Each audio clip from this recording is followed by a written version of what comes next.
You're listening to Science and Saucery, a show dedicated to exploring innovative minds and adding life to your years. And now, your host, scientist Ray Cronice. Welcome. We got a really fun episode today, and we're going to be exploring some other areas. I'll still be doing nutrition and food and diet and metabolism, but one thing that's come from a lot of you is you've enjoyed the episodes with people that we wouldn't normally associate with diet and nutrition and metabolism. And today's guest fits that bill. Cyan Banister is one of the top angel investors in the Bay Area.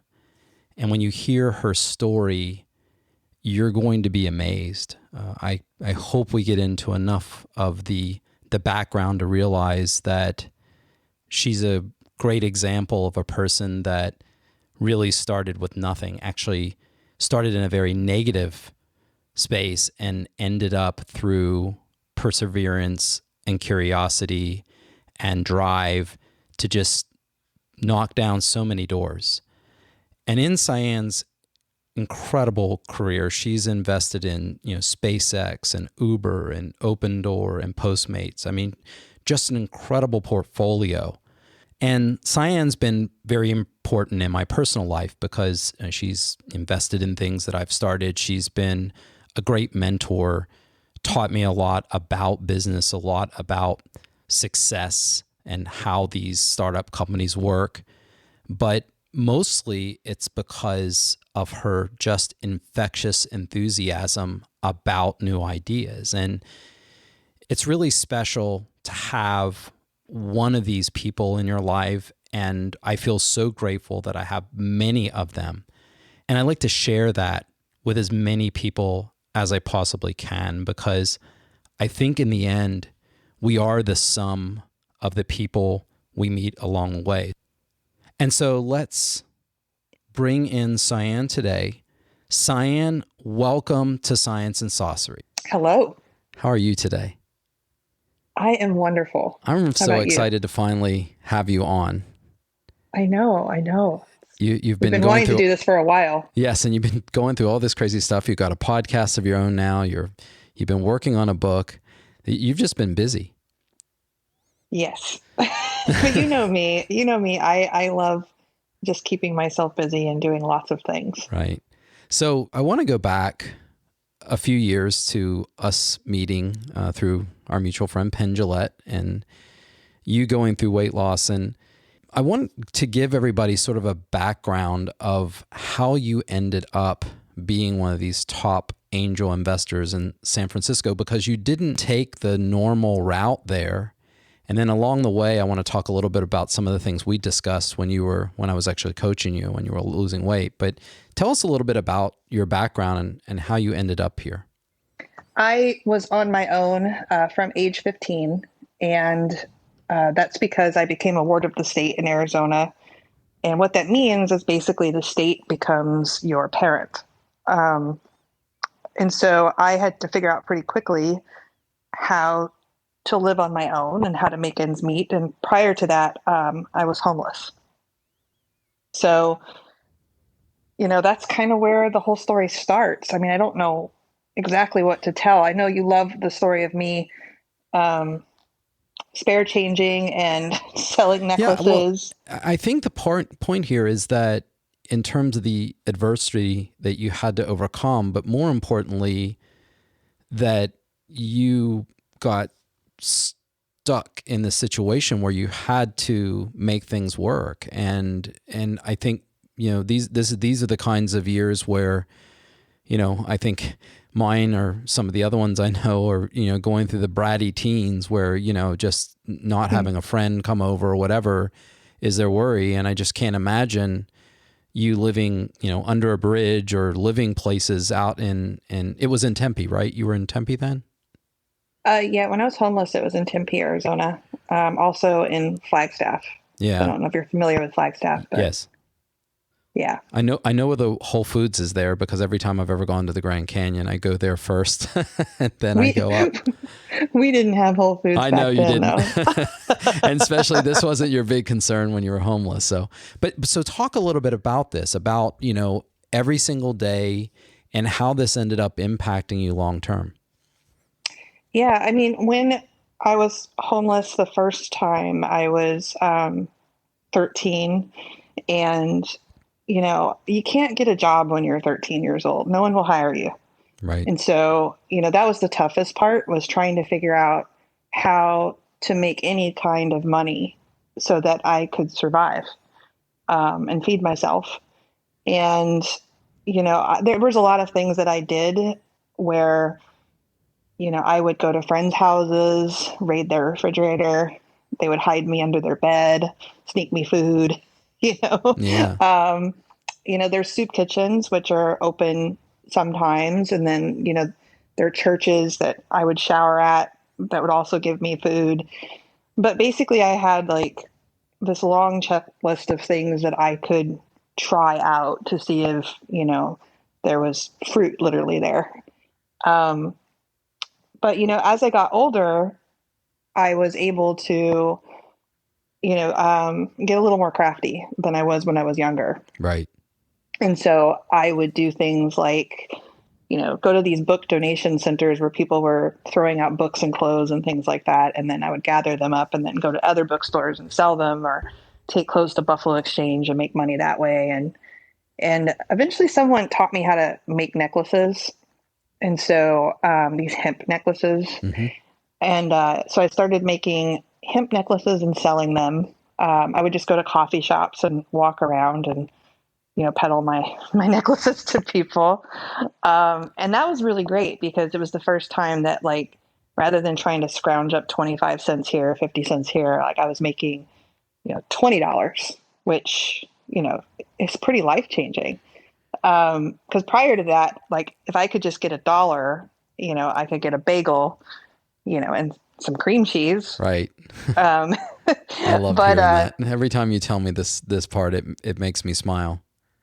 And the point of this, to back up and put this in context, there was also, even though we're hearing this and we're trying to imagine you alone at this age, one of the things you said to me that was really surprising when we were doing the weight loss was that when you had that bagel and cream cheese, you kind of were good for the day, or you kind of knew you had food. And there actually was a freedom that came afterwards where you weren't really in misery, but you were doing things that you really wanted to do. Like once you had this quest for food and you satisfied that need, there was an exploration side of this that wasn't all negative. Am I remembering that correctly? Yeah, absolutely. So, first thing in the morning, in Phoenix in particular, this is where it'd be like 100 degrees by 7 in the morning, right? So the flies start to come out. It's pretty gruesome. But you would get up, and the first thing I would do is try to figure out like where to go use the bathroom, all those sorts of things, and then how to get a bagel. Mm-hmm. Literally like that simple. And the reason why I picked bagel is it was the cheapest thing that I could buy, that I could also get cream cheese, and it felt like a meal. Mm-hmm. And so I would eat that and it would just satiate me. And I would, like you said, I wouldn't need anything for the rest of the day. Mm-hmm. So, every now and then, I would get a hamburger or a bowl of food from a Vietnamese restaurant. That was a real luxury, like with actual vegetables. But for the most part, I was really content with my bagel and my cream cheese. And why that's really interesting is that for me, when I was gaining all of my weight and when I was out on travel all the time and on an expense account, one of my luxuries was always, every hotel I always stayed in, I would always get the lox and the bagel and the cream cheese. That was like my decadent thing. And, I'm not eating that now, but that was like this decadent thing. I have a variation of this that I make with the non-dairy cream cheese, Emioka's cream cheese, and capers and onions and tomatoes and liquid smoke. But anyway, it's really interesting that we came to this. Like there was a satisfaction around this, but I just remember you telling this story and being able to say, if I got there and I got to that point, I felt good. And one of the things that in talking to so many people, so many clients over the last, 8 or 9 years, that I realized is that we have this software working to get food. And so many people, and I think so many weight loss programs, so many physicians and healthcare people are saying, you're broken, there's something wrong, it's hormones, it's this. But this drive for appetite and this drive to eat, you were actually using that software. You were using that code that's there for survival. And once you met that need, you were comfortable. Whereas fast forward, that same code when we were in the weight loss mode, you had a kitchen stocked with food. There was this backside to this whole thing that happened. And that same code in a world of abundance rather than a world of scarcity where we evolved had a very different manifestation. Yes. So I'm going to rewind a little bit because at one point, I received government assistance one time. Mm-hmm. And they gave me more than I knew what to do with. It was crazy because I had all of this money that I could go spend on groceries, but you're homeless. You can't store these things. Right. So like what good is a full gallon of milk going to do me? Right.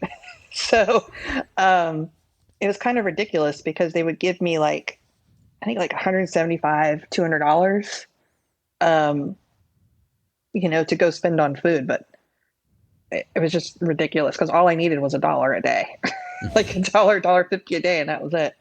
But if you fast forward to when we met, I had a full on Mormon pantry. And part of that is I still am afraid of not having food.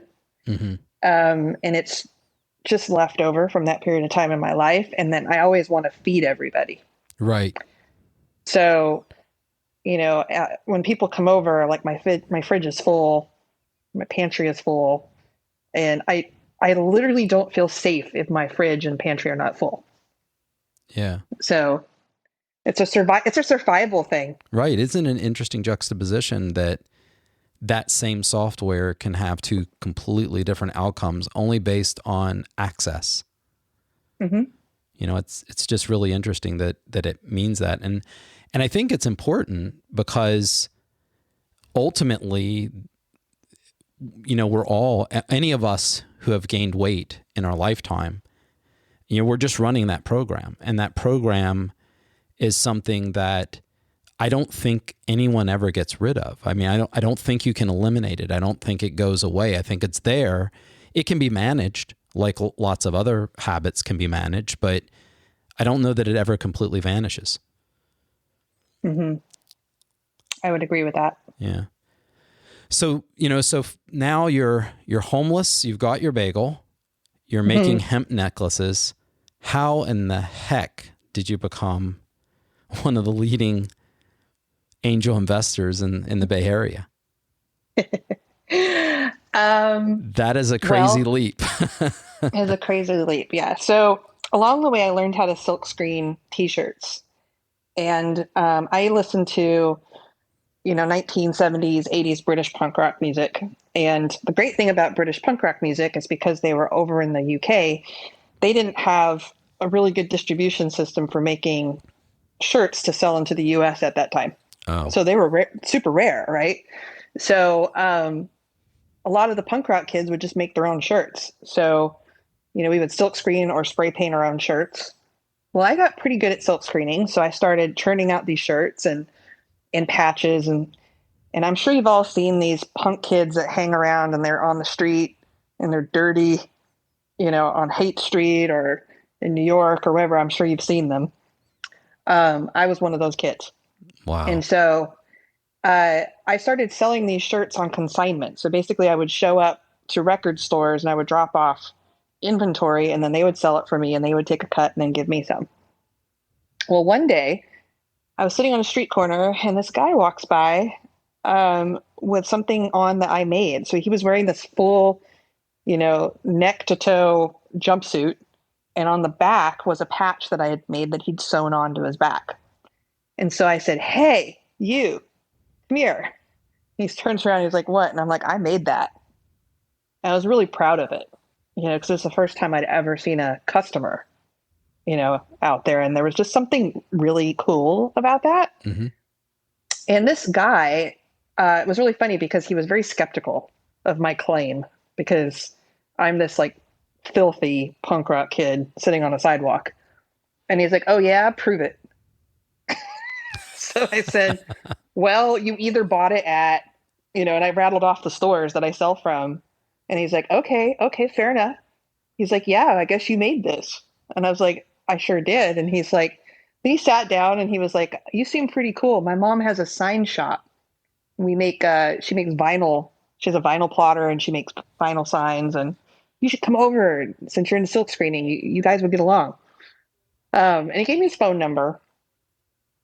And I really liked him, but at the same time, he was just a little too over energetic.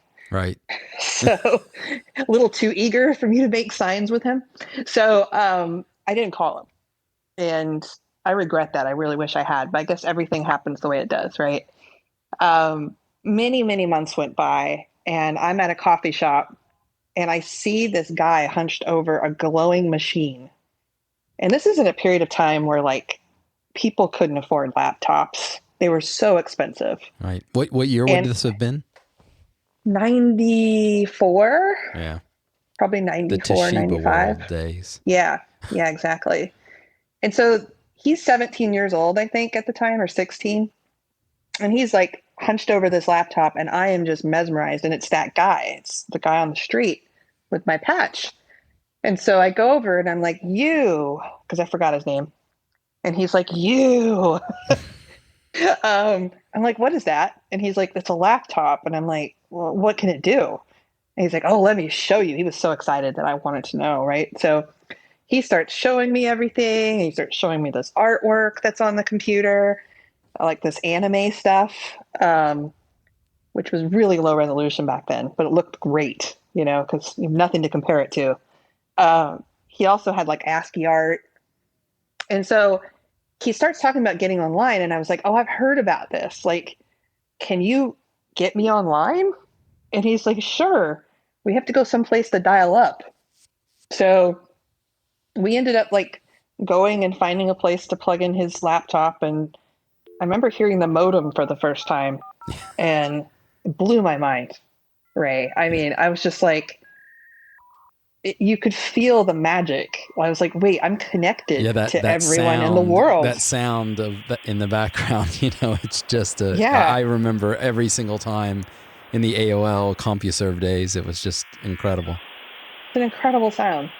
And then my sister, who is 5 years older than me, at some point in our paths crossing had mentioned that she was on something called IRC.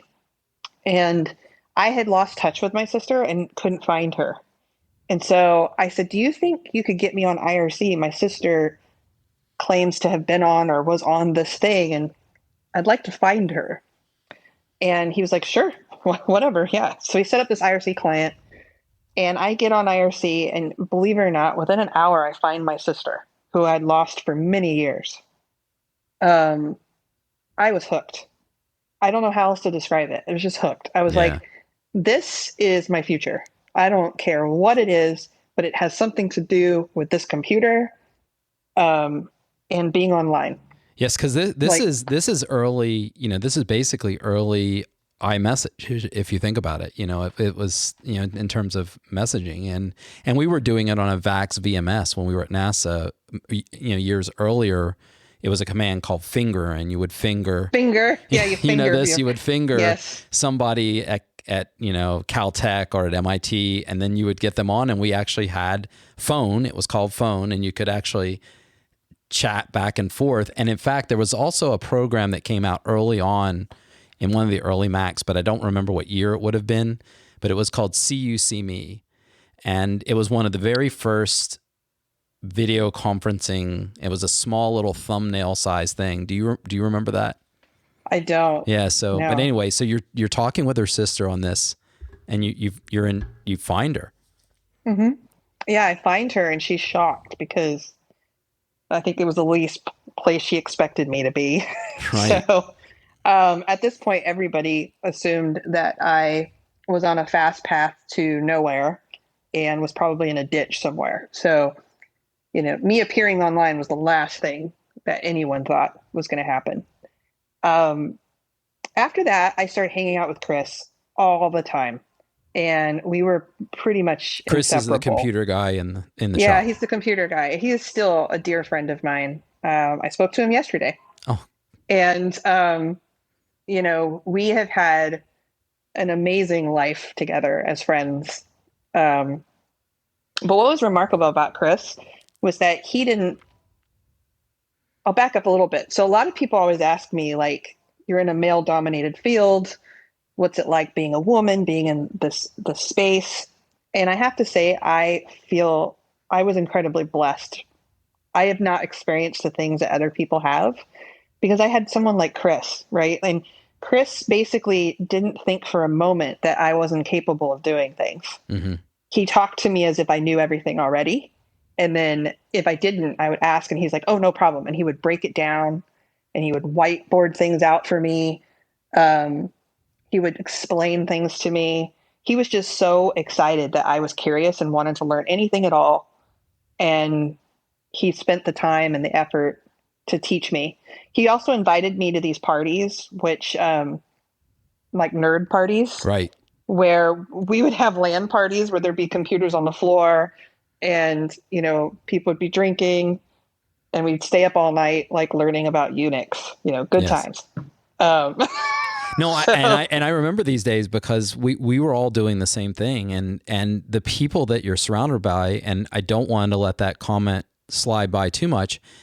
It's probably as much a testament to your curiosity and your openness and your ability to want to learn, where so many people, male or female, let's just put it out there, it doesn't matter. They end up losing that curiosity, or today they lose the attention span because everybody is used to this instant gratification to get ding, ding, ding, ding, ding, ding, ding on social media or on whatever. And there isn't the quality time to think about these problems. And so part of the things that seems maybe at least a part responsible for the success is the idea that you had time. You had a lot of time, maybe too much time, and you didn't have all of these other things in life that were artificially important at that age. yes. But your brain was in one of its most plastic states in terms of learning, in terms of absorbing, in terms of doing the world. And so maybe it was, sort of a fortuitous or serendipitous collision of your otherwise bad situation with back to this biological urge that we were talking about with food. Maybe those two things mattered. They really did. Running into Chris was a miracle. I'll just put it that way. The friend group that I kept, I don't like to disparage them because we all have friends and we all have people in our lives that are perfect during the time that they're in them. And then sometimes you have to move on. Mm-hmm. And so a lot of the friends that I had some of them are dead. A lot of them were drug addicts. Some of them were abused by their parents. And so that's why they were on the streets. Some were criminals, all walks of life. And one thing we all had in common is that we were on a fast path to nowhere, right? Like, I don't think that when I started really getting into computers, I started talking to them about it, and they would just look at me with these blank stares like, you're a crazy person for liking this stuff. And they all started making fun of Chris and his friends, which I didn't like. And so at some point I had to make a choice, and I had to decide, my path and my fork in the road. And I had to say goodbye to all those friends. Right.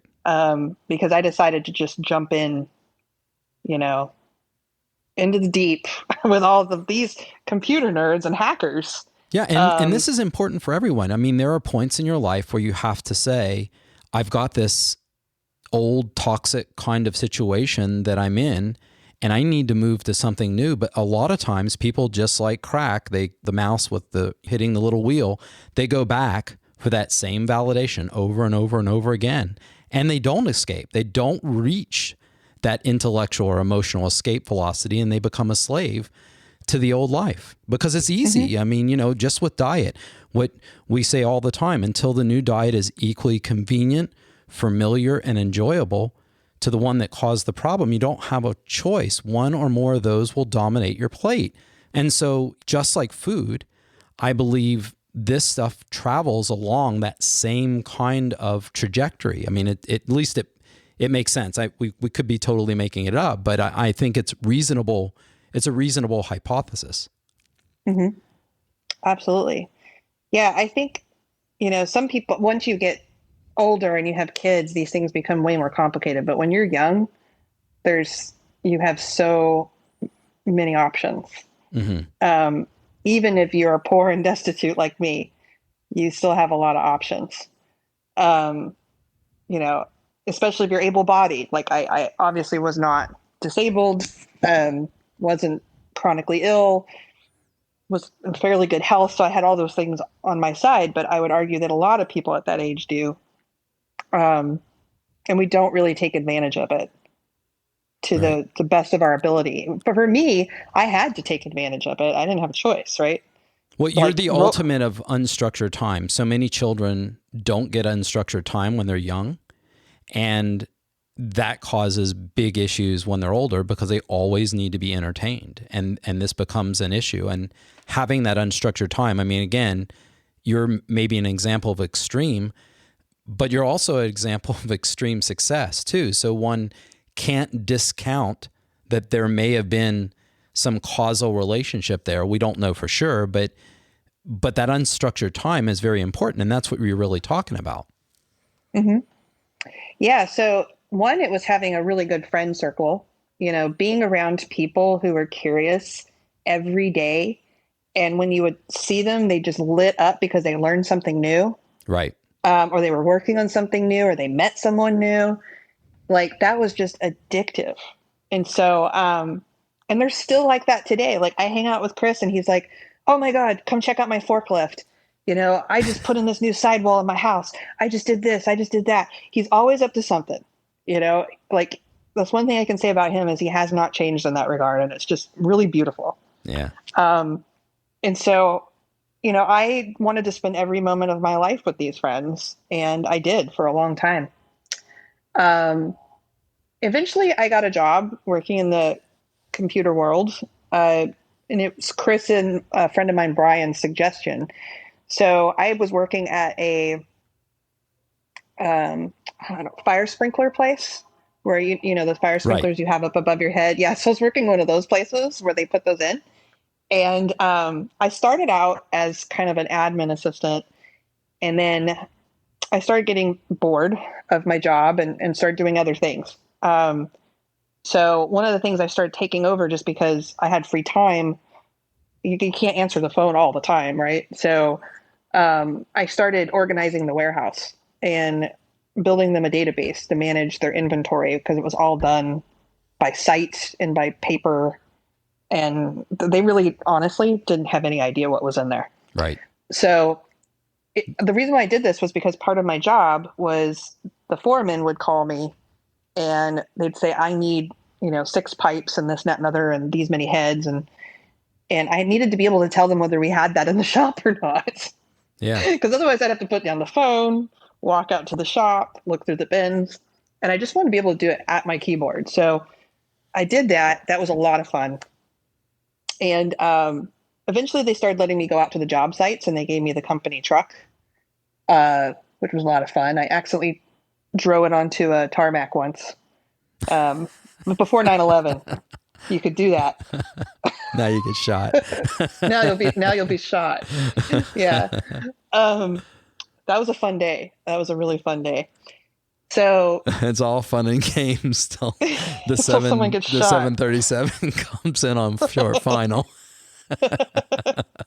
And that's entertainment. Trust me, I felt some like I forget what they call that when they take off Right. and the rumbling feeling. That's not what is it called? You know what I mean. Anyway, I felt that while I was on the tarmac. I was like, oh my gosh, and that's how I figured out that I'd taken a wrong Yeah. turn. Um, so this job, I outgrew this job, and I didn't want to complain because I was able to sit down at a desk, which was a luxury. But I was telling my friends, like, I was unhooking the fax machine and hooking it up to my computer at my desk to dial up so that I could like talk on IRC with my friends while they were at their programming jobs, like at American Express or whatever.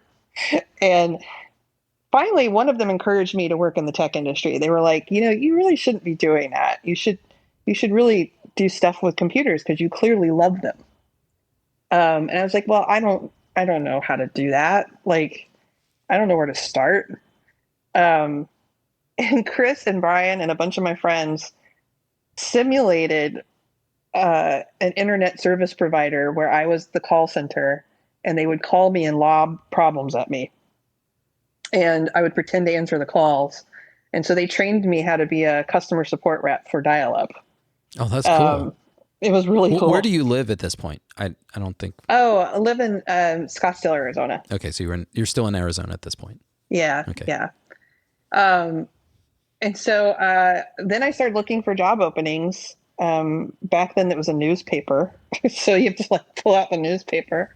And then I called like every internet service provider and asked them if they had job openings. And two of them did. So I interviewed at both of them. I got job offers at both.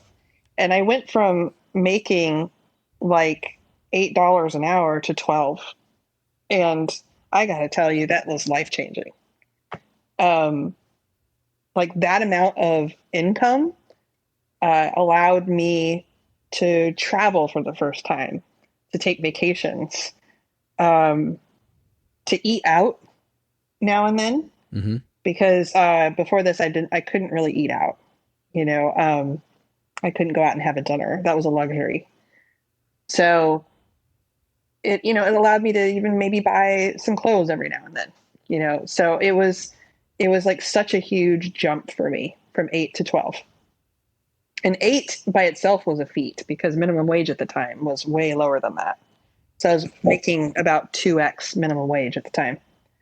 And so part of what I did was everything to me was kind of like a video game, where I constantly tried to level up in this game, through knowledge, through, making $1 more an hour, whatever. I was never satisfied, and was just always like looking to grow more and more and more.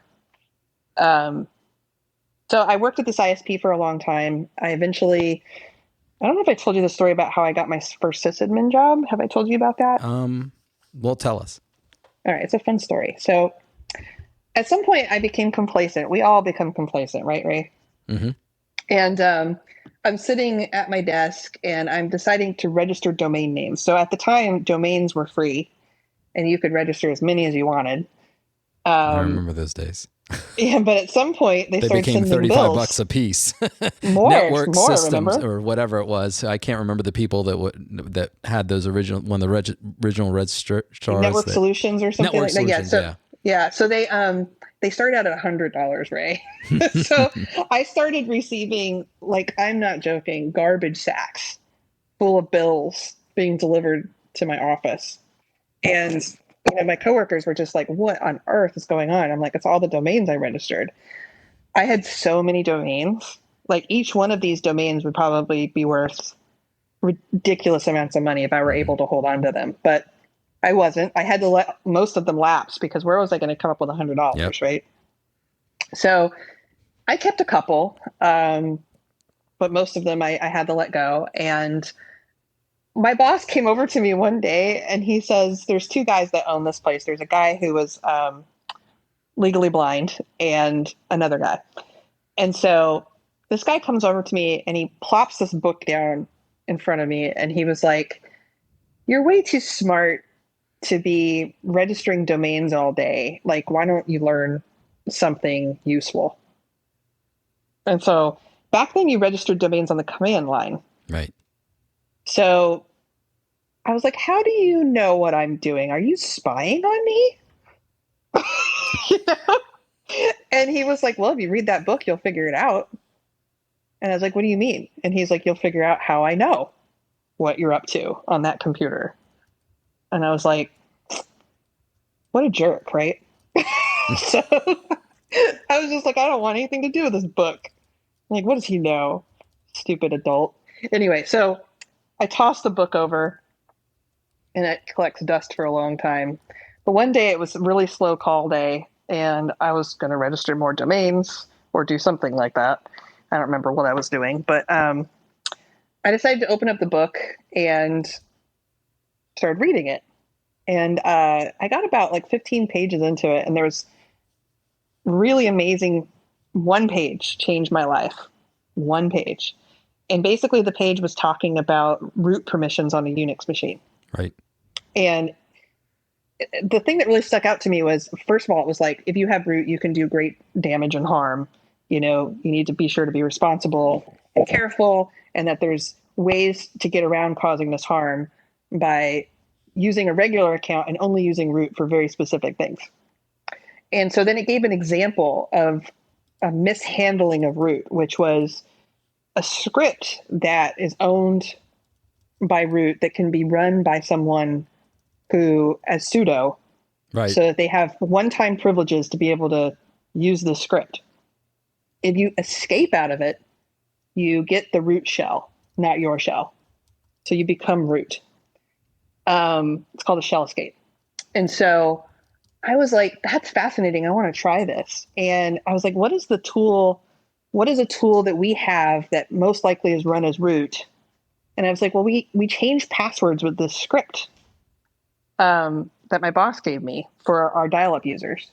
I'm like, I bet that has it. So I, ran it, and then I did a shell escape, and then I didn't know what to do. So I was like, okay, now what? So I was like, how do I figure out like who I am or where I am? And so I looked through the book, and it's like, okay, I type, who am I? And it says root. And I'm like, oh my God, this is so cool. So I changed my boss's password. That's the next logical step, right? Yeah, of course. Now you've got control. You are God in that machine. Yeah, so I changed his password and I wrote it down on a piece of paper, the new password. And I think I really wish I remembered what I changed it to, but it was something totally snotty. Right. And completely bratty. And so I walk into his office and I'm like, his name is Lee. And I said, Lee, I have the password to a Clem was the name of this machine. And he's like, what do you mean? I said, I have your root password. He's like, no, you don't. That's not possible. I'm like, that book you gave me, Lee, is the best book ever. And he's like, oh, you finished it? And I'm like, oh no, I'm only in like page, 15 or 16. Mm-hmm. And I'm like, and I was able to change your password. And he was like, no, that's not possible. I'm like, well, try it. Here it is. And he tries to log in. He can't log in. And he's like, what have you done? So I entered the new password and something like, you are owned or something really funny like that. I don't know what it was, but, and he logs in and he says, oh my gosh, wow. Okay. I need to go for a walk. So he like steps outside and I can't tell if he's mad or happy or what, but he comes back in and he says, grab your chair. And I'm like, what? Why? And he's like, you've been promoted. You are now a junior sysadmin. So like, that could have gone many ways, right? Like, sure, you could be fired. But to his credit, he went and took his little walk and he came back and decided he was going to mentor me instead. Which I think is a better path to take with people who are curious. Right. Especially hackers, right? That's all they want to do for the most time. Most hackers aren't malicious out there to they're not malicious. Right. They're not out there to destroy your stuff. They're actually really curious about how the world works. Yeah. And so they poke and prod everything to try to figure it out. So, so I was rewarded by being able to be his Padawan, and I was his Padawan for several years. But I outgrew him too. So I basically got to the point where once things became kind of repetitive and monotonous, I knew it was a sign to keep learning Right. and just don't accept it. I felt Like, this so many times in my career. And just like you, when I was at NASA, because there's obviously lots of people that say, why would you leave that job? And I want to talk about SpaceX at some point. But the idea that there was a group of people there that were exactly as you're describing. They saw me and my insatiable curiosity as an ability to throw things at me and challenge me. And then there was this other, I'll just call them don't rock the boat people, that were constantly trying to put people in a box. So they just didn't want to get in trouble. And this becomes the problem with the government, because in a mature bureaucracy, there's a rule against everything. mm-hmm. And so anyway, you're now taking that next step up. Yeah, so taking the next step up, admittedly, there was a boy involved. So there was a guy out here in San Francisco. But the real reason I came to San Francisco was because the tech industry is here. So I walked into my boss one day, and it was the hardest thing for me to do because this guy gave me every chance in the world. And I think he hoped that I would stay there forever. And I went in and said, Lee, I'm really sorry, but I'm putting in my 2 weeks notice and I'm leaving. I'm heading to San Francisco. And he's like, why? And I was like, because I read these magazines and like there's this thing called Google. And Google was great. I was like, all this cool stuff is happening in the Bay Area and I've got to go there. And he's like, do you have a plan? And I'm like, no, I don't have a plan. I used to Like eat bagels and live on my yeah, own. I used to eat bagels and eat out of garbage cans. You think I have a plan? Like, come on. No, I didn't have a plan. So I basically put everything in my car, and which all fit in the back seat at the time. Now I'd have moving trucks worth of shit, right? Yeah. But at that time, I just had what could fit in the back seat of my car. And this guy, Frankie, who's a total sweetheart, drove me most of the way. And I had a stick shift car, which I immediately ditched after I got here. There are lots of hills.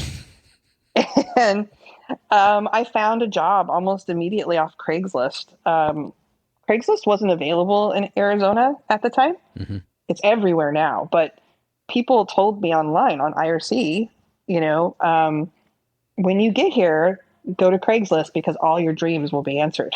So, and it did. I was able to sell my car, find a job, eventually get a place to live, and all sorts of stuff all off Craigslist. So it was like magic. But I came to the Bay Area and I got my first non-dial-up internet tech job. And I worked for a web design firm that interestingly made websites for internet service providers. So I became like the liaison between the internet service providers and the web designers, because the web designers often didn't know what ISDN or DSL or T1s or any of the stuff was.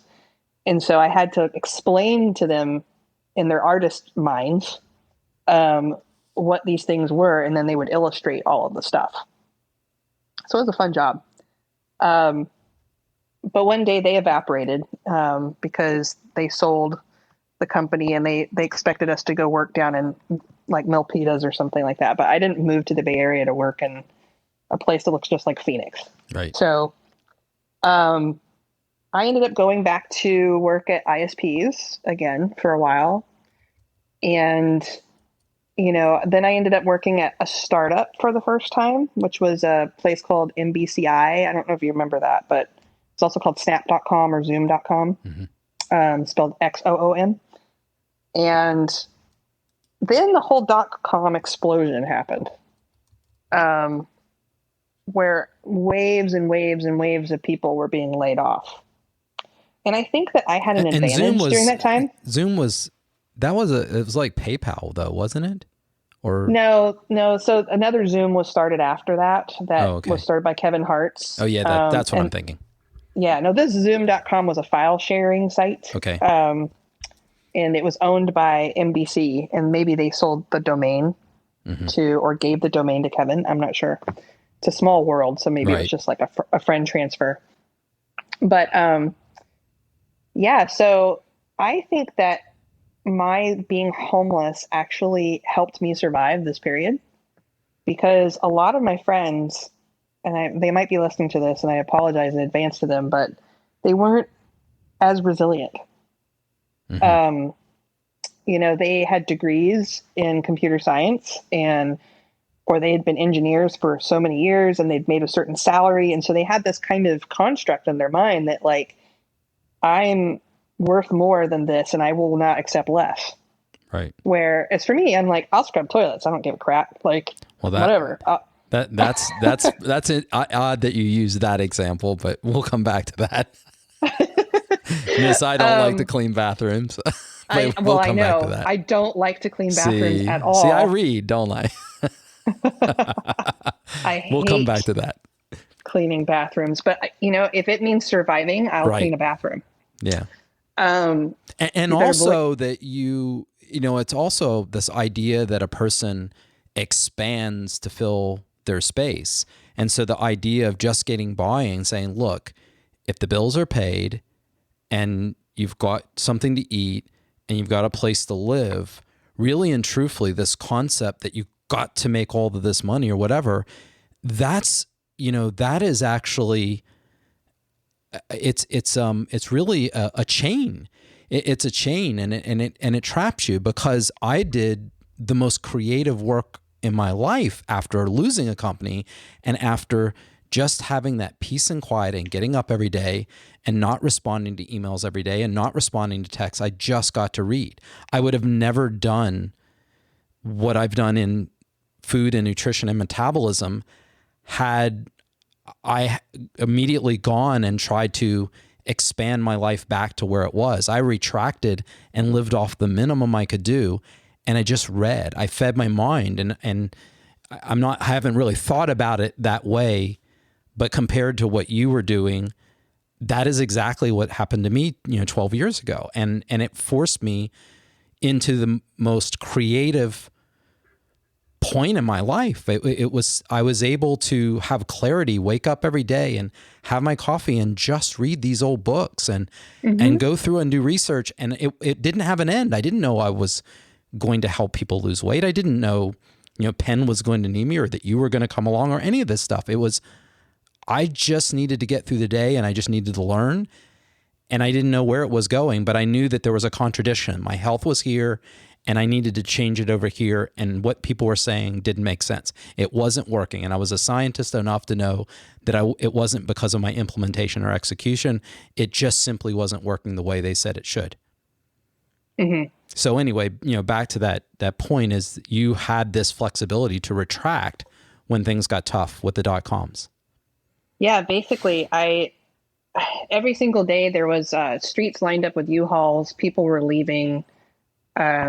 We went from like 99% occupancy down to like for rent signs, which you never see. Well, now you see them because of COVID, but for rent signs across, San Francisco, rent started to drop. And so basically what I did is I went on half pay.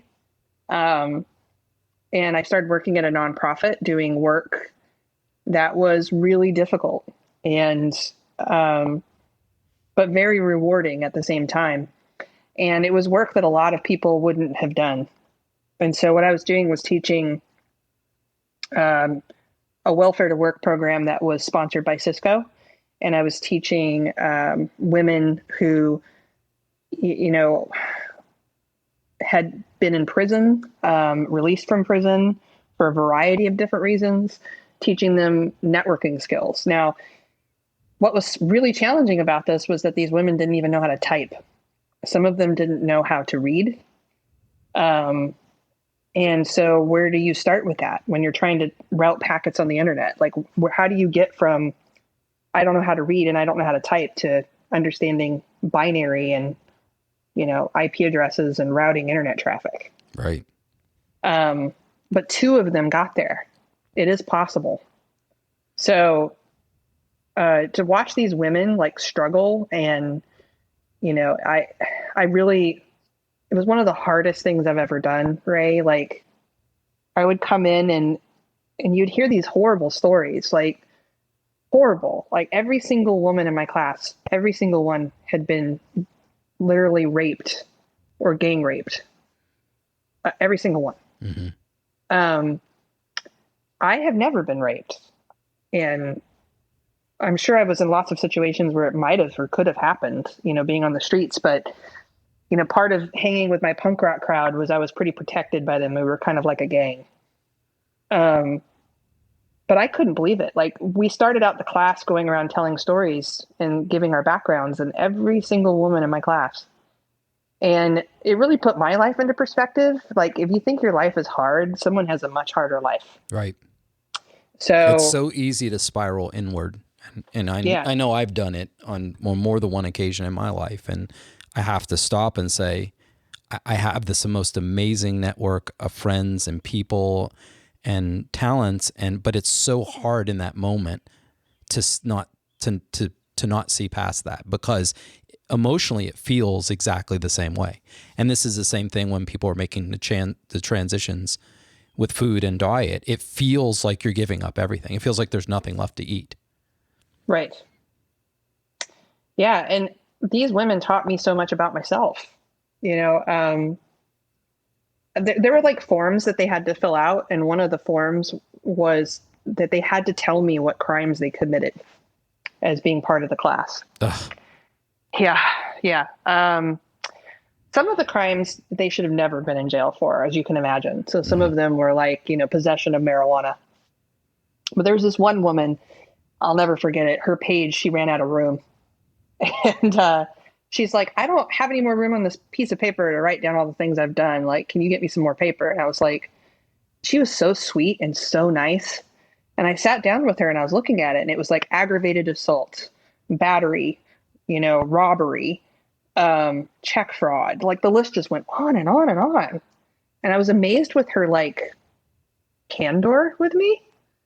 And I was like, I don't need any more information. You don't need to write anymore. Like, I get it. I was like, I get this. I treated her with kindness because she'd served time and she was released, and, clearly was incredibly dissatisfied with what she had done so far in her life. She rolled with some really bad people who were a bad influence. And she was gang raped and abused as a kid. So, I basically did everything I could to try to help her. A lot of these women also had multiple children, and some of them had children by the time they were 16. It's way too young, in my opinion, to be having kids. So, sometimes to make things, work for them, their kids would come in, and we'd have to try to figure out someone to take care of the kids so that these women could learn. This was a year-long program. Definitely the hardest thing I've ever done in my life.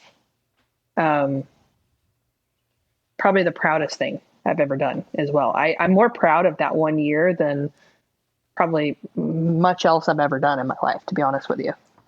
So, after that, I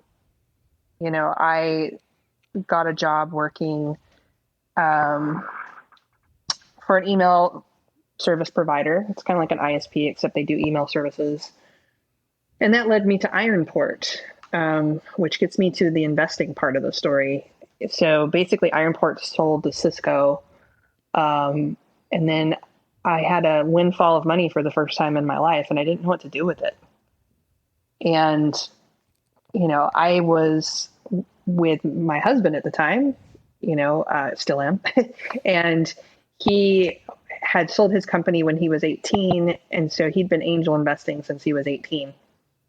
Wow. And so he said, oh, well, because I was like, should I do, stock investments? Should I buy property? Should I, what should I do with this? Set up an annuity? And he's like, no, you should just blow it up in high risk investments like me. Typical guy response. I hate to be sexist, but yeah. Women are usually more risk averse. The nurturers. The nurturers, yeah. So I just decided, you know what? YOLO.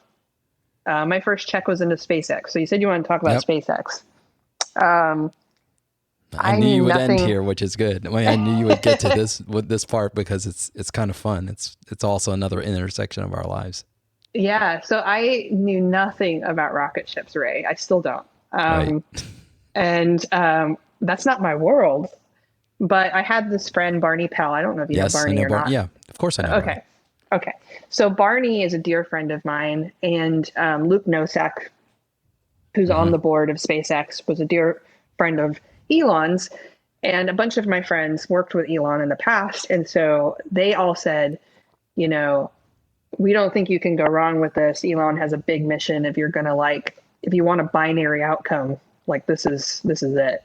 Mm-hmm. And prior to this, they had unfortunate failures. Like they were Yeah. blowing up rockets. Yeah, that's when I meet Barney, because I meet Barney at Singularity University in 2009. And that's also when I reconnected with Tim Ferriss, who ended up putting me in his book, which sent me on this trajectory. At that time, what Elon was saying, because we were emailing, I met him originally in 2004. In our last episode, we talk a little bit about this at the Spaceship One launch.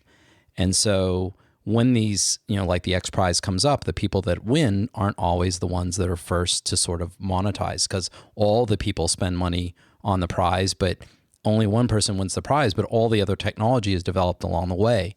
And so because of my connection with the German scientists, Elon and Konrad Dannenberg and I were messaging, emailing every single launch, success or failure. And there were a lot of them. And Konrad, one of the German scientists, was constantly telling him, keep going, keep going, keep going. And so bringing this back forward to Barney in that summer, Elon was really at a crossroads because he had put all of his money, and apparently some of yours, all on the line. And had he failed on that launch, it was over. I mean, it was over. And that was all of his PayPal. I mean, it was over for him. People don't realize I put everything I had into SpaceX. That's crazy. Yes, everything. Yeah. I mean, and it would have been over for you too with that. It would have been. I mean, not exactly, because I probably would have gotten a job. But right. But I'm just like, I'm not saying for you personally. I'm just saying in terms of having made enough money or have enough money that a person could be comfortable, because certainly Elon left PayPal comfortable, and then double down, as Scott was saying, and doing it and really going big. I mean, that is so bold. mm-hmm. Well, let me tell you something that's kind of sad. And it's the sad truth of investing. In order to get that little nest egg that I blew up, on a rocket ship, I like to joke that maybe I bought a glove or something off of a spacesuit. Anyway, because I don't know what the money actually went to, but the hard part is I slept under desks and worked my ass off for the money. And I ended up making way more money as an investor with far less effort than actually building a company day to day, which is kind of a weird, eye-opening thing. Mm-hmm.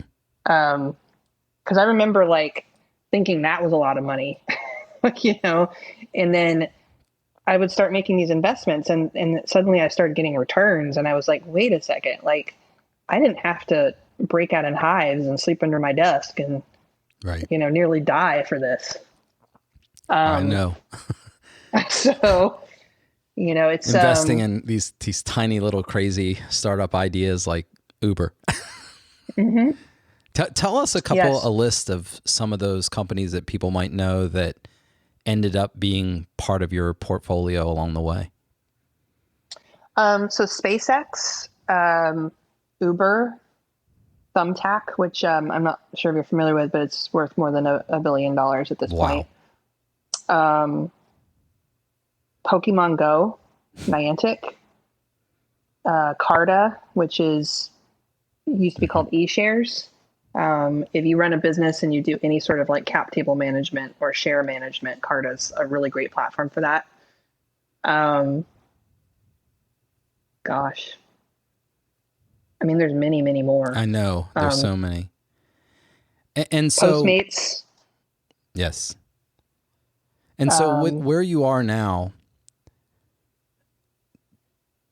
talk about the future right now, because it's easy for people to get in their mind that stuff is all crazy and that the world is having all these, everything's crazy. But right now, as we speak, there is a similar kind of opportunity that's going to happen, just like when the .com happened, just like when all the earlier stuff in the 80s, 90s happened, when people were sort of moving on from mainframes to the personal computer space. Like in our lifetimes, we have seen several times when things seem to be coming unwound, and every time there are people like you that end up coming out of it. Every time we as humans tend to be able to out-engineer, we tend to be able to outthink some of those limiting kinds of thoughts. Where do you think we're going to be, and what kind of places do you think are going to really thrive over the next decade? You're right, because out of the .com era came some really amazing companies and people. Same thing with the 2007 economic downturn, which I also survived through. Amazing companies came out of that. I believe some amazing opportunities are going to come out of this too. And interestingly, if I were to ask you in America, I can't speak for the rest of the world, what group of people, and this is a hard question, you don't have to answer it, I can answer it if you want, have, that we were talking about childhood, where you have that free time to do, that you're disconnected from the internet and, you have free range. There are people in our country that still have that, and see if you can guess who they are. And I think that it's a really interesting time, because I think that there's going to be some really amazing innovation that comes out of this particular group of people. So I'll answer it. But anyway, if you go to the playground here in San Francisco, the only kids that you see that have no parents looming over them, like helicopter kids or black kids, a lot of them have single mothers, or are being raised by their grandparents. And, they roam around in groups, often looked after by the eldest child of the group. And what I see when I see them is I see myself as a kid.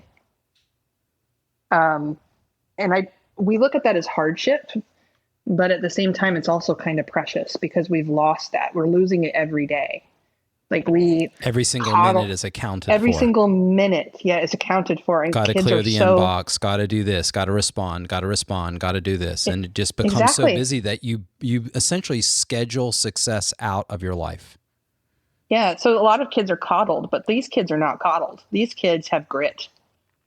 And interestingly, because of what's happened, because of COVID, I think there were a lot of people who are jobless and aimless.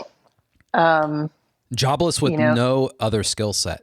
Their skill set was that they worked for this place, and they were a great employee, and they did their job that they're supposed to do.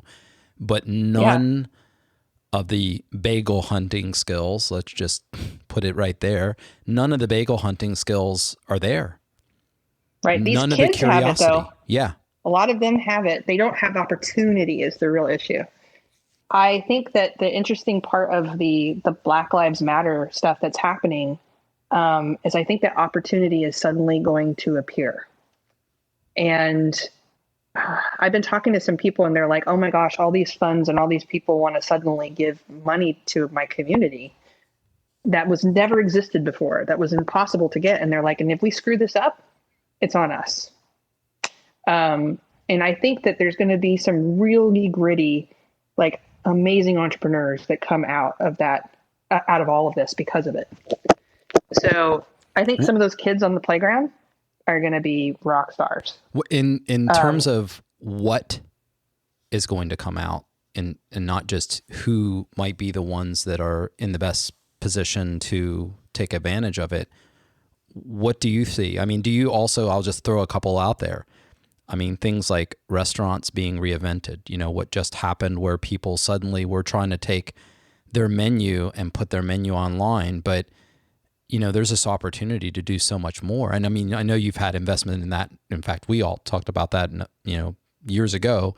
But the idea that reinventing what it means to be in food delivery, and it's kind of like the last mile that we worried with fiber and with internet. How do we solve that last mile with high bandwidth? That was sort of a contemporary problem in the 90s but we're in that with the food industry now. And I'm wondering about those kinds of things. Telehealth. There seems to be a lot of spaces right now that this last few months have really rocked and forced us out of that thing I said earlier, where in mature bureaucracy, there's a rule against everything. Yes. So now all of a sudden, like all these restrictions are being rolled back. Right. And it's interesting because now, like, I don't know where you sit on the Second Amendment, but it's become more of a bipartisan issue because of what's going on. I find that fascinating. The other thing is that, telemedicine, you used to have to jump through so many hurdles to make that happen. And now they're just green lighting it because it needs to happen. And it's amazing what we're capable of doing if we just get out of our own way. Yeah. Right.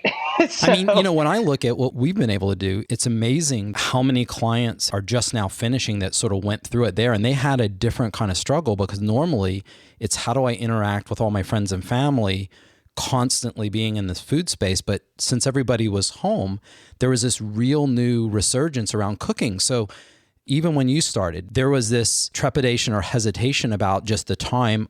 Okay, I've got to cook these meals, and having people connect with food. You know more of the details of what we do, but that was something that everybody wanted to do in the last 2 or 3 months. It really multiplied their success. And so when you look at these outside pressures that seem problematic in one way, it appears, like you mentioned in 2007 or the .com in 2000, in a cyclic way, it just seems like this is that, what Steve Jobs says about clearing out the old and making room for the new. I mean, we want to teach people how not to swallow, and another group of people want to surgically rearrange people's intestinal tracts, and we're considered extreme. I don't know how that works, but what I am saying is that it seems like working with people, because you can work with people around the world, if you have those tools, if you put those systems in place to be able to scale these kinds of activities without losing the experience, where the experience gets better for people, it's never been a better time to be able to reach out and help people from other places, whether it's coaching for weight loss or business or the kinds of things you work with. That we have people that want to connect in a different kind of way, not just connect to entertain. Mm-hmm. I agree. I think right now I'm an optimist. I think right now is an amazing time for people to roll up their sleeves and try something new. Yeah. If there's something that's been on the back burner that they've been dreaming about doing, they should try. Yeah. Capital is not the only constraint that you have to worry about. A lot of it is just it's more the willingness to try something and to do something can be your biggest limitation. You may discover that it doesn't take a lot of money to pull something off, or it may take less than you think. And also sequential failure. Say something about that, since you have invested in so many people, in terms of people having sequential failures and what that means from an investment perspective. Well, first and foremost, I have failed, right? So I started a company, I managed to keep it around for a decade and I had to shut it down. I ran out of steam. I couldn't do it anymore. And so the gift of that, you can look at any situation and find the beauty in all of it. But I understood the full life cycle of starting, running, hiring, raising money, partnering with people, going through these biz dev processes, all of that stuff down to shutting the company down, right? So it made me a better investor, and it made me more understanding of the founder journey. Like, had I just been investing in companies without that understanding, I don't think I would really resonate with founders as much as I do. And, wouldn't be as good at my job if I hadn't had that experience. So I think hands-on operation is an incredible skill, and a majority of businesses and ideas fail. Like, I bet on 10 things and maybe 7 of them don't work. And because we're looking for basically power laws when in investing, you're looking for that Uber or that Thumbtack or that Postmate, to basically return the index of everything you've invested and then some. And so a lot of companies have to fail in order for that to, a few of those to succeed. And it's not like Pokemon. You can't catch them all and they don't all win. Right.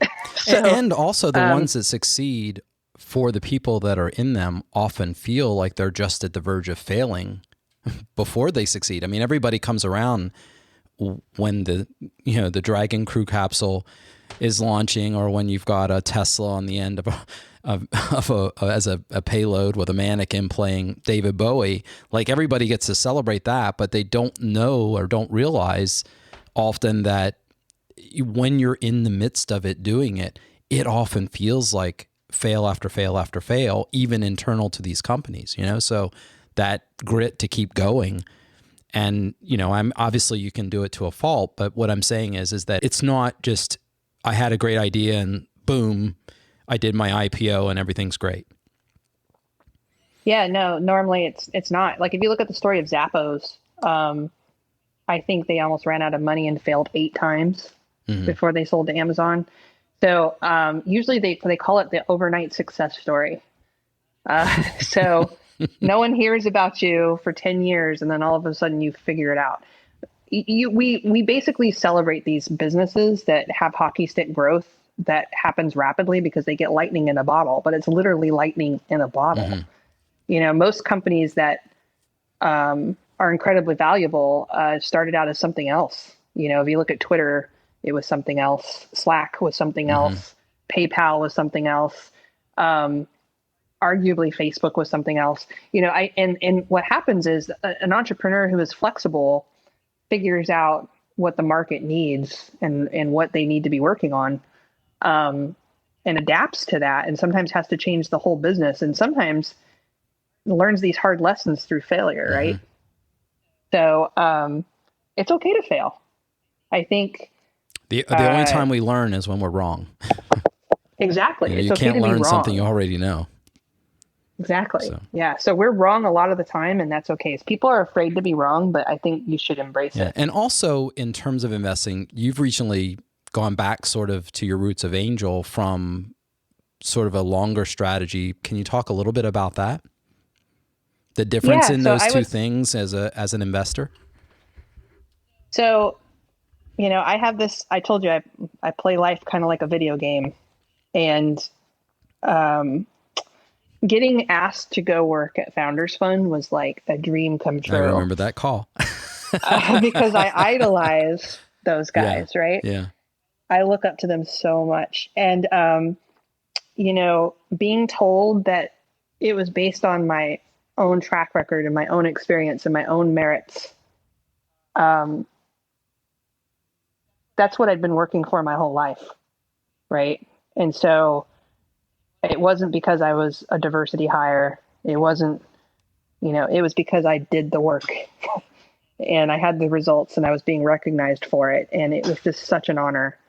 I had so much fun there. I worked there for 4 years and I learned a lot and I loved them. But at the same time, I discovered a really hard truth, which is I am absolutely not capable of doing everything. So I used to have this whole thing like, oh, you tell me I can't do something. Oh, yes, I can. So I would be out to prove to the whole world that I could do anything. But it turns out I cannot do late stage investing. I shouldn't try. It's not in my DNA. It's not who I am as a person. It does not bring me joy. And I'm not particularly good at it. Right. So the reason why is it's because it's quantitative and I'm qualitative. And it's really funny because Peter noticed it right away. Peter Thiel. And Peter Thiel, yeah. So he has a way of distilling things down for you in the simplest, most approachable way. And it's kind of brilliant, actually. I mean, he is brilliant, but he asked me to go for a ride with him. And let me tell you, it's terrifying to be asked to go for a ride with Peter.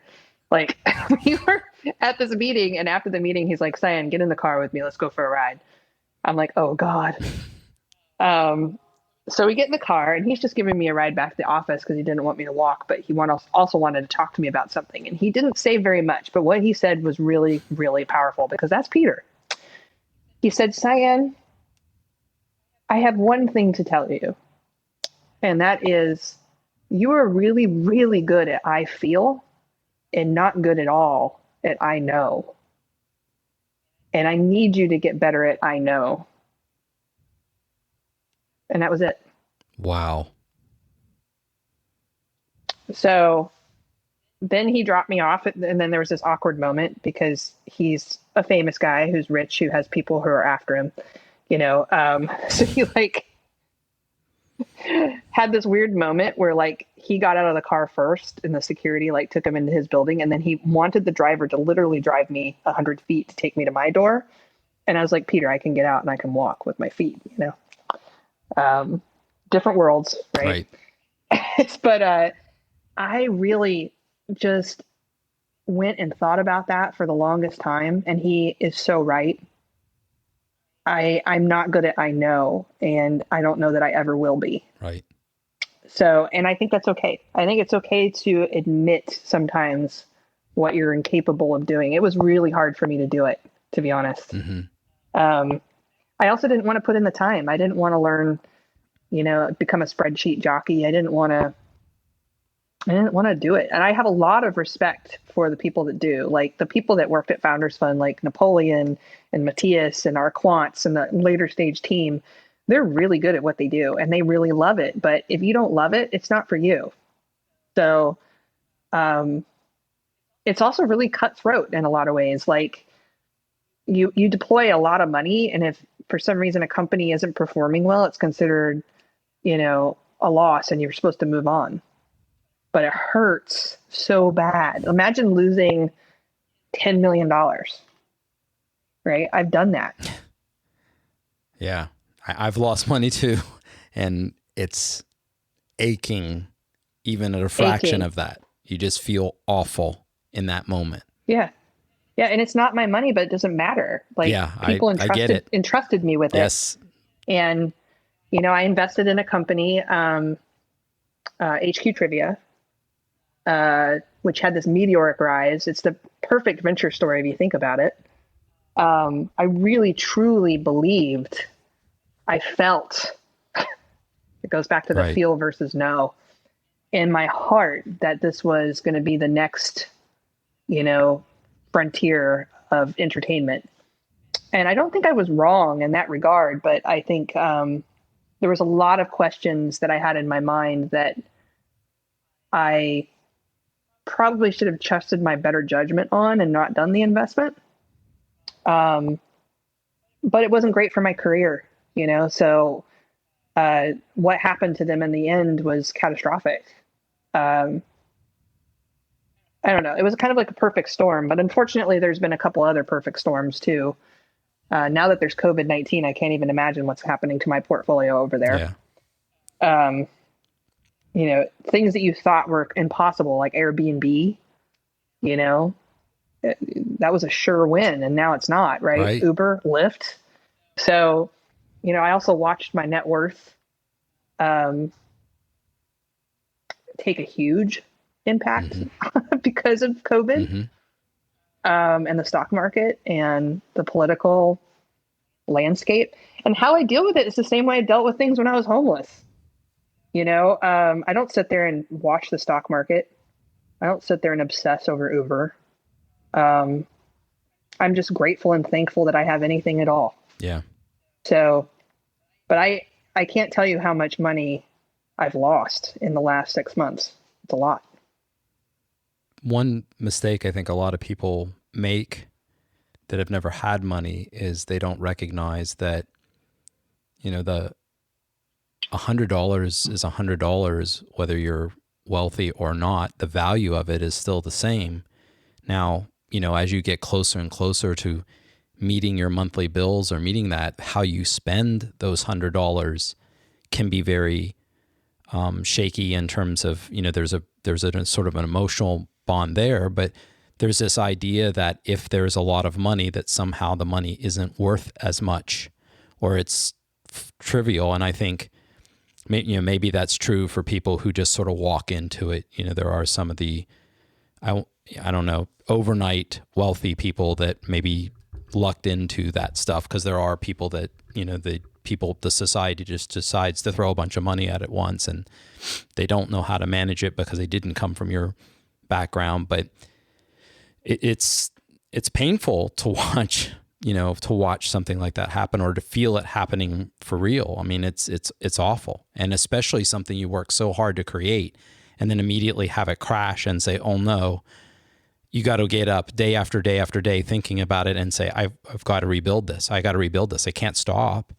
I mean, again, it's, what are you going to do next? You have to actually do something. You got to go find a bagel. And so right. It's, I can't even imagine what it must be like. And as well as, because I know in our relationship, you get to know these people, and then you're believing. And I remember you once telling me, we were sitting at a little table at an office there, a little dining booth that you had. And you said, right now for me, it wasn't about just making a lot of money next. That wasn't the point, but you loved when you got an email or a text and someone said, look at the house that I just bought, or look at the car, Yes. or look at this, the drone. That's what we were talking about that day, was the drone. I'm plagued with my stupid memory. But anyway, the point is that your excitement about investing in companies and investing in those of us that have these ideas and need to and want to make them happen, want to work, don't want to give up no matter what. Your excitement was when they are able to show you these things, and that's more important to you than another something that you have to pack in order to move. It's Right. It means a lot to you. It does. Do you think that's it common? Means way more to me. Do you think that's common in your world? It's not completely uncommon. Right. Like, I think there's a whole generation of investors that in my age group that come from a similar technological background, where they still remember the wonder of the early days of the internet. And I think there's a new group of investors that are coming out of alumni from like the Facebook, Twitter world, that are much younger, and their motivations to get into technology were different. So the investments that they make might be purely financially driven. Because I've met people who are, it's not all young people. Like, there's certain spaces like cryptocurrency, AR and VR, like the frontier stuff, where there's still the bright-eyed, bushy-tailed, crazy science computer nerd people. Right.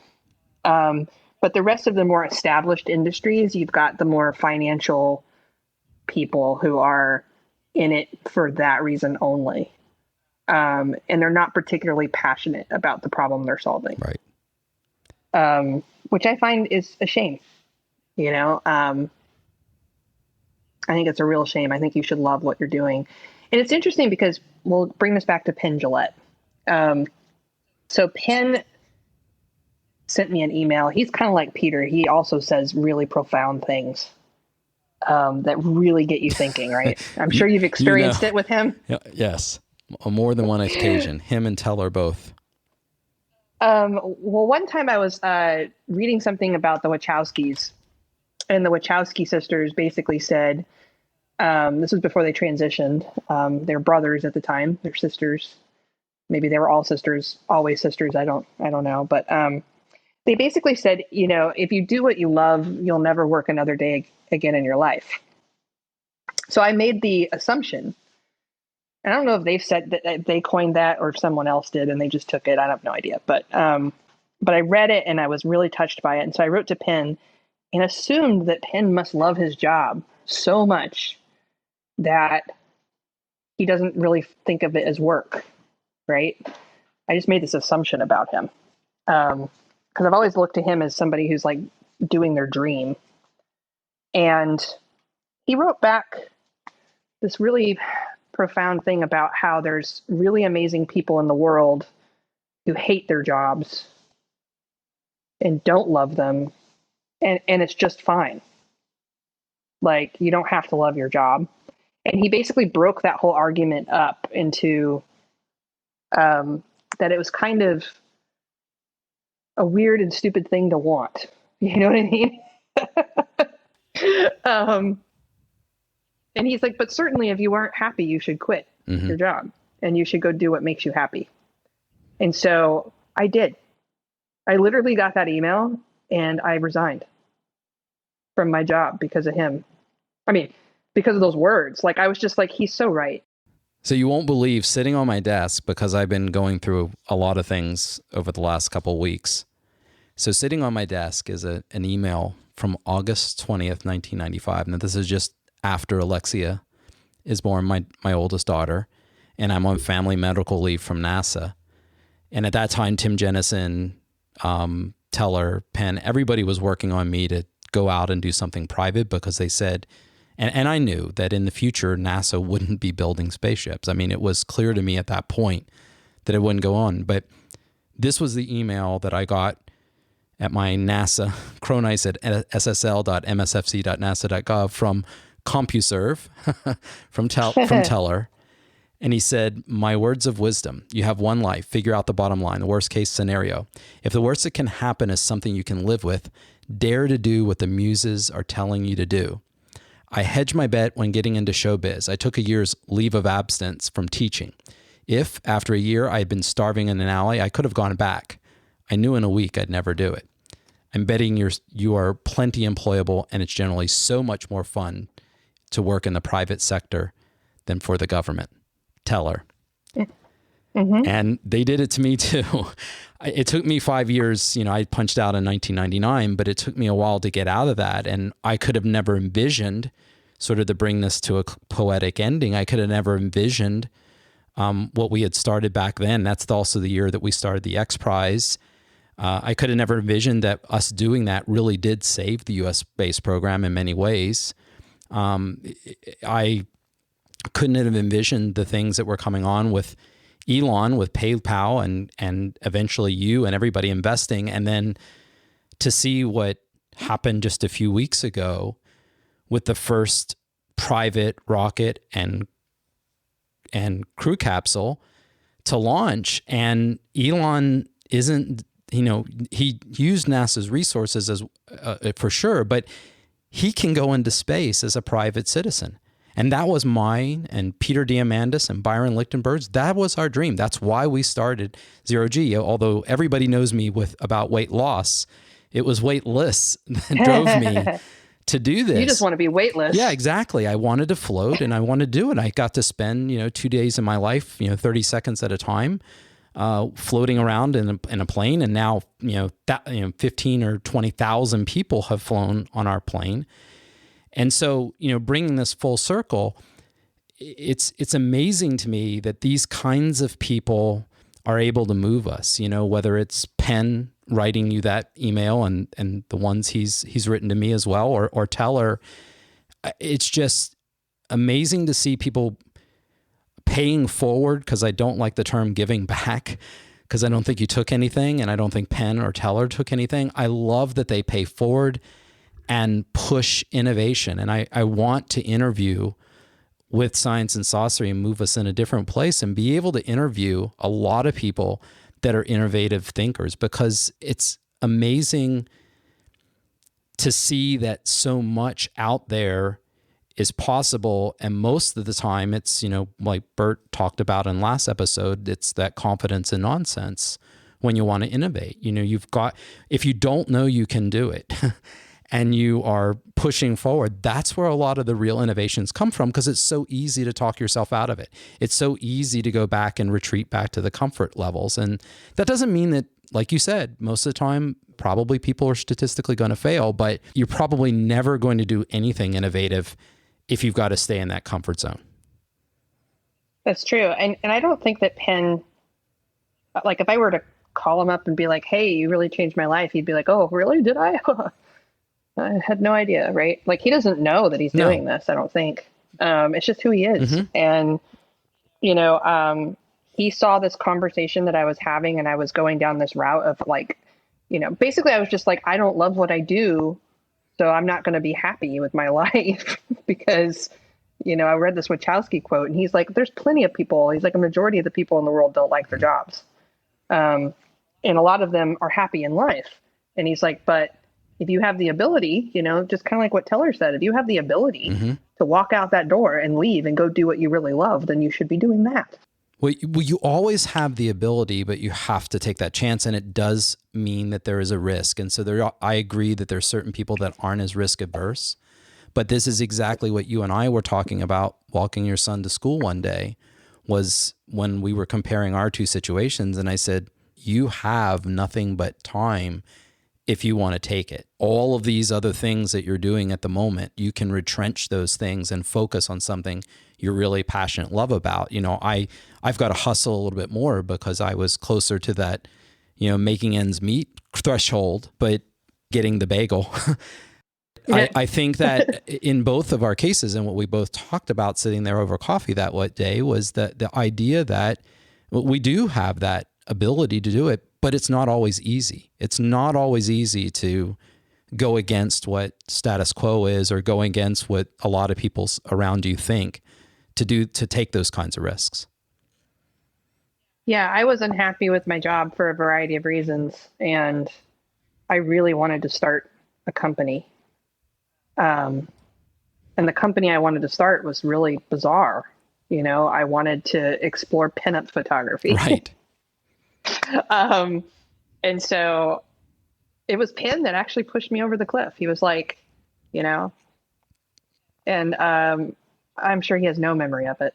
But yeah, that's the thing about mentorship. I always talk about this, that mentorship is all around you. It's not an official program. Right.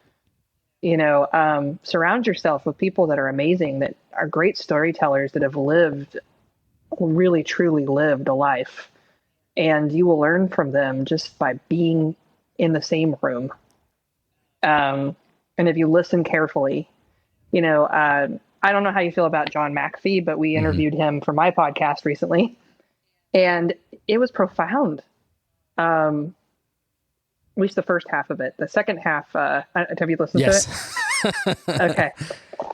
The second half was great. It was really great, but it's definitely not for the faint of heart. Right. But the first half, where he talks about love and living and your 9-to-5 job, and he calls on people to call up and quit, was very reminiscent of what Penn told me, right? And these are wise words. He's in his mid-70s, and he has a lot to teach us, and so do a lot of people. And so mentorship is everywhere. I don't like this whole sort of thing where people are like, oh, you need to it's the formalities of it, I don't think, are necessary. Yeah. And McAfee is such an interesting person. Just when, going back in time one more time here, but Bob Cringely did that Nerds 2.01 or Nerds 2. Something. It was that brief history. Did you ever see the documentary, The Brief History of the Internet? No. It's a really great documentary because it talks about exactly how crazy he was at his time when he did his software. I mean, it was, he had this amazing situation. Anyway, I won't spoil the story for that and get off on that, but when I was listening to him now compared to some of the stuff I've heard him before, you can definitely see that his mind and his thoughts about things have shifted tremendously from that kind of where he was at that point in time, making his first success happen. Mm-hmm. I'm afraid, Ray, that we're not going to have people like this in the future. That's kind of a dying breed. If you were to ask me what I'm afraid of, that's some realization I had recently. Because I was thinking about like Ruth Bader Ginsburg and Clarence Thomas.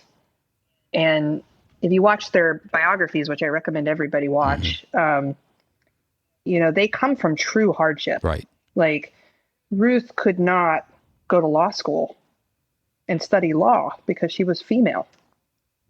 And so that's one of the reasons why she is so, adamant about some of the things that she takes a stance on. And, Clarence Thomas came from ridiculous poverty. Right. and rose to the highest court of the land, and he's a conservative. And imagine being a conservative Black man.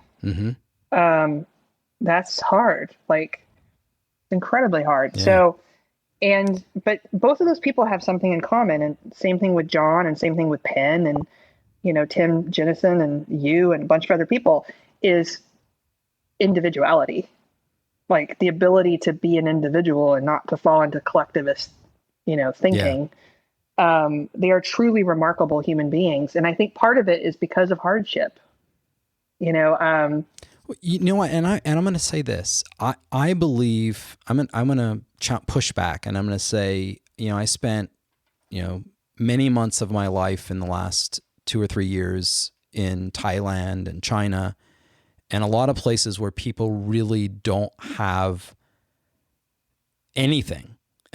I mean in America. No, I know, but I'm going to make the point to America. So I think what's really amazing is that right now, even there, somebody who has never experienced a fraction of what I've been fortunate enough to experience in my life and the people that I've been able to touch in my life, but still in their hands, they have access to more information than the most powerful human did 30 years ago. Right in their hands, they have access. And back to that drive that drove you in the coffee shop, that forward you and got you to take over your boss's computer and all of those things forward, I think that we're not going to squelch that just insanely driven curiosity. There's always going to be humans that are going to be able to do that. And we've got way more opportunity today, no matter where you are in the world, to be able to do that. And it may be that this is sort of one of, interestingly, Mother Nature's, clean out approaches that maybe we, in the last 20 years that you're talking about with investment and everything, maybe it's just gotten way too easy and it became a numbers thing, and maybe this will clear out, but there's always going to be someone waiting behind. Maybe it's, as you say, the Black youth in cities that are running that way, or somebody else. But I actually think that we couldn't have a better time right now. We couldn't have a better time. And I think those people are out there. And back to you and sort of bringing this to a close. I mean, you have just without a doubt changed my life. And I know you've changed a lot of other people's life. And I know you probably don't feel like you've changed everybody's life as much as you feel the gratitude to the people like Penn and others that have also changed our life. In other words, it's hard to see from where we are. It's hard to see what we look like. It's, our brains are constantly playing with all that as it's sorting through the information, and it's a pattern recognition machine. It doesn't necessarily see absolutes, and there's a lot of bias in there. But I actually think, it is, in your story, is a really great example of someone who really starts with nothing, but you did start with that curiosity, and it's not that you had nothing and you became something. It's that you never stopped and you continued to be curious. And that's what all of our friends that we have shared together, that we would put on a piece of paper of people we really respect. Every one of them has that insatiable curiosity. Every one of them. That is a single, if you will, least common denominator. And I think it's something that's so important. I agree completely.